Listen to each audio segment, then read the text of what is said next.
Hello and welcome to the Discriminating Gamer, the Jared Threaten of board game review shows. Living is dying. Ladies and gentlemen, today we're going to go ahead and take a look at Shaef from PSC. In Shaef from PSC, two players take on the roles of either the Allies, that is to say the Americans, the British, and the French, or the dirty, dirty Germans in World War II. They are not dirty anymore, just want to make that clear. Germany's a great country now. The game board is a map of France during World War II. You also have a few, of course, German sections. You have a British location and an African location as well. Now, France is divided up into various kind of districts. You'll notice there's some terrain features, clear terrain, more kind of wooded terrain, and of course mountainous terrain as well. Paris is also a factory symbol on it, meaning it's useful for supply. More on that later. And the German regions have 4 red stars on it, indicating that they are in fact victory conditions.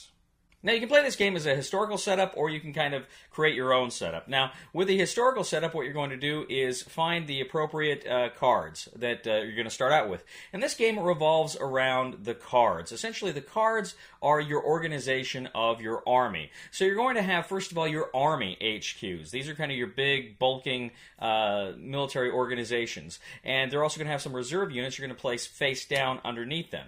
Then, underneath those cards, you're going to have your core headquarters, which is face up, and you're going to place division cards face down beneath them. You're going to organize these units onto this player board that each side has that contains space for a number of their different armies, as well as any reinforcements and other little spaces that are necessary. Now, the chief currency in this game is operational points. You're going to use operational points to bring in new units for reinforcements and integrate them into your command structures, into your military organization. But essentially, how the game plays out is you have these 2 different types of cards, other than the HQ cards, which are unit cards, meaning kind of the various infantry divisions as well as the headquarters. And you also have kind of tactics cards, things you can play that let you do things. For instance, you may have bombers or Kriegsmarine cards that essentially allow you to lower your enemy's operational points during the game. Now, in the historical scenario, of course, you've got the Allies coming in through Normandy. You have the Germans with their armies spread out across the English Channel coast and the Atlantic coast, and they're attempting to defend France from the Allies. Now, each turn is going to take place in a series of phases. So first of all, you can check for supply, make sure you're in supply. You also have a reinforcement phase. That doesn't kick in the first turn, but eventually you're going to have cards that are discarded. Then you're going to be able to draw some of those, put those back into kind of this reinforcements deck, meaning they may have been broken up, but then maybe they've regained their cohesion and they're ready to fight once again. After some other kind of transport phases, you're going to have the basic movement and attack phase. And you actually have kind of 3 rounds of movement and attack that you can kind of go through again and again and again. Now, essentially to move, you just move your units to an adjacent area, and then for the attack, what you do is you determine which units are actually going to be involved in the attack, which units are actually going to be defending, and then you kind of create kind of a tableau of your cards. Which units do you want to kind of flip over to show that they are now active, that gives them their full strength, and which units, of course, maybe you want to kind of husband for later and keep them down, because you actually get a bonus if you flip the card. That is to say, you get a penalty if a card's engaged and it hasn't been flipped already in that turn. But you can arrange the cards in certain ways. You essentially have your rear area and your front area. You can also drop paratroops behind the enemy lines to kind of hit them from the rear as well, giving them a bonus. And then, of course, you're going to get various bonuses, like, if it's an amphibious invasion, the defender will get a bonus. If they're, in mountainous terrain, all sorts of things are going to factor in to give the various sides bonuses during these combats. What you're going to do is, if you're the defender, you're going to look at your defender icon, you're going to roll the dice, and the defender is going to roll first. The defender is going to roll their dice, and they are essentially going to look and see what if the number they get is equal to or lower than their defense value. If that's the case, you destroy one of the attacker's cards. The attacker does the same thing, only he's looking at his attack values when he counterattacks, or when he makes his actual attack. So you go back and forth, and again, you can do these attacks 3 times. You're moving chits on the board. You have chits that are your core, represent your cores, but you also have these cardboard standees, which represent your army headquarters as well. Now, sometimes your army headquarters from the rear area, or other units from the rear area, if they have special text on the cards that will allow them to fire from the rear area into the combat.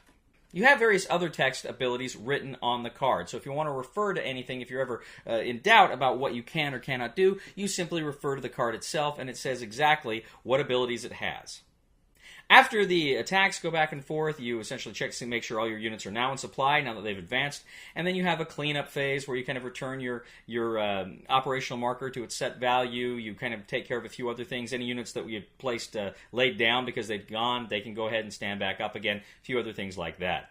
Of course, you finish by turning the turn marker over. Now, the game goes from June of 44, I think, to March of 45 or thereabouts, and you essentially have a marker that has, the Allied side and the German side, so you kind of flip it, then you go to the next month, you flip it, you go to the next month, and that's kind of what keeps track of time in the game.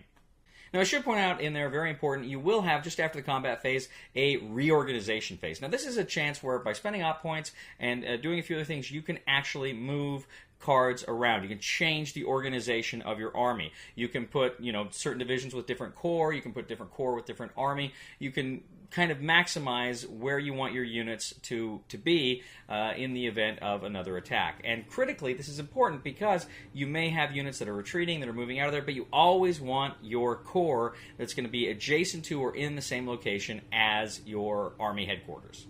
So you go back and forth doing this. You go back and forth trying to, of course, push back the enemy army, and there are a couple of victory conditions here. They're different victory conditions, rather. If you are the Germans, you're essentially trying to, after I think it's the third turn or thereabouts, third or fourth turn, maybe it's August, if you eliminate all of the Allied units in Europe, then of course you win the game. If you are the Allies, your goal is to capture 2 of those 4 German victory regions in Germany. If you can do that, you win. So whoever is able to meet their objective first wins. Shaef.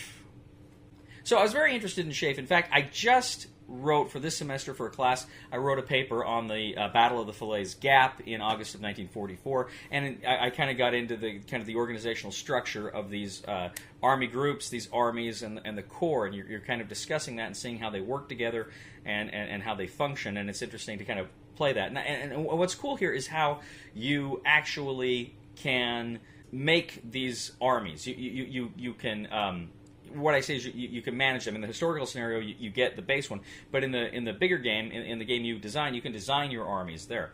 Now, I got to tell you something. That is a metagame in and of itself. Like when you're playing Star Wars X-Wing and you're taking forever to set up what squads you want? This is like that times 1,000, because there are so many cards and so many choices and so many things you can do, so it almost behooves you to kind of pick your armies well in advance of playing the game, because that can be kind of a bear. But essentially, it's a really cool concept, and it's really cool how the cards come out in battle, and you don't know what your enemy is. Because honestly, this feels more like a card game than it does a traditional board game. Of course, you have the board component, and that's important. You've got the war game going on in France. It's very important, but it seems like all the action takes place with the cards. And it's a very interesting system. I think in the designer notes, the designer wrote that he wanted to make things so you could just look at the card to know exactly what you're doing instead of having to look up rules in the rule book. The problem with that is I don't think it really saves any time, because a lot of times you've got the text on the cards that have keywords, and a lot of times you still have to look up keywords, in the player aid or in the rule book just to get it sorted out. The basic strategic dilemma here, of course, is familiar to wargamers. The France 1944, Battle of Normandy and beyond, and it does a good job of capturing that flavor, again with the cards and the military organization, but even combat, where it's dice rolling, obviously, but there's almost a fog of war where you don't know what your enemy's cards are. They're there, but you don't know what divisions they're going to bring out. Have they got armor there? Have they got infantry? You kind of don't know off the top of your head unless you're playing a memory game, which is, some people can do that. But it's a very interesting strategic puzzle in that sense, and I like that a lot. The game is long. It's a long game, and it's a long game because you have got to really know those cards and really understand how they're working together, because there is, at least when we played, there is a lot of looking up rules, and there's a lot of minutia in the rules, and that to me kind of turned me off a little bit. I was hoping this game would play a little quicker. I was hoping it would be a little more streamlined. I think it's fantastic so many elements of this game, but it just feels like it does kind of get bogged down unnecessarily in certain areas. And I think it's one of those games, too, where I think in order to chase the history, you kind of maybe sacrificed some of the accessibility of the game, which is fine if that's what you're going for and that's who your audience is. I think that's fine. For myself, it was a bit much. It's a little more involved than I wanted it to be. I wanted it to be just a little more accessible, a little more lighter. But that's just my feeling. Do I think it's a good game? Yes, I do. I think fundamentally those choices it gives you and the strategic dilemma it gives you work very well. It's one I'm probably not going to keep just because I don't think I'll get it to the table because of the length. Because, as I say, that planning with the cards can be a bear. So for that sense, I'm probably not going to hang on to it.